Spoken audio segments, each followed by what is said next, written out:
បងឈរលែងនឹងហើយក្នុងពេលនេះ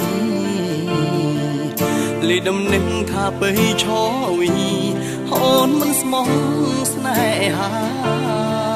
ខ្លាចណាស់ខ្លាចបាត់បងអូនខ្លាចណាស់ស្ងួនពេលគេប្រាប់ថាអូនរៀបការ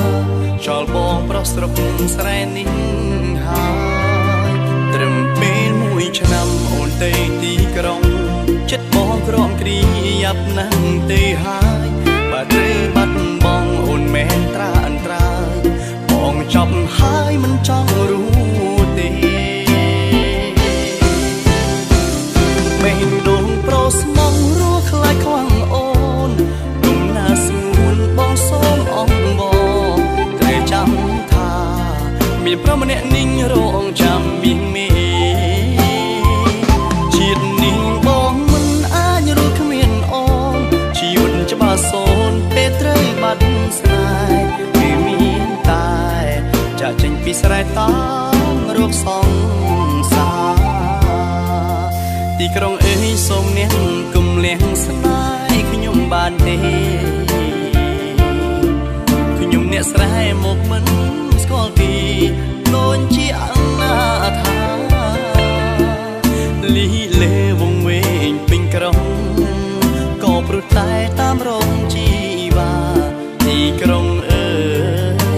កុំលាក់សង្សារសងខ្ញុំវិញត្រឹមពេលមួយឆ្នាំអូនទៅទីក្រុងចិត្តបងក្រំគ្រីយ៉ាប់ណាស់ទេហើយបើត្រូវបាត់បងអូនមែនត្រាអន្តរាយបងចប់ហើយមិនចង់រួចទេ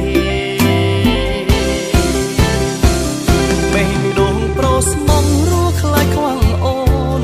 គុំណាស្ងួនបងសូមអងបងត្រូវចាំថាមានប្រុសម្នាក់និងរងចាំមានមេជាតិនេះបងមិនអាចរស់គ្មានអូនជីវិតច្បាស់សូនពេលត្រូវបាត់ស្នេហ៍គឺមានតែចាក់ចេញពីស្រែតាមរកសងសា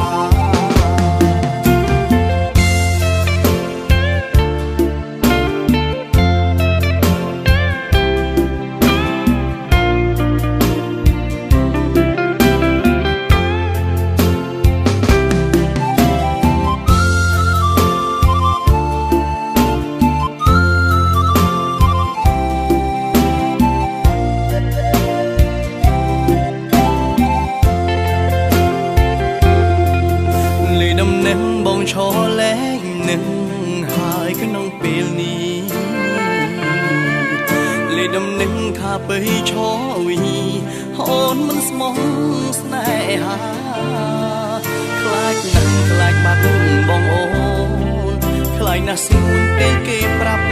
ថាអូនរៀបការចោលបងប្រុសស្រុកស្រែនេះ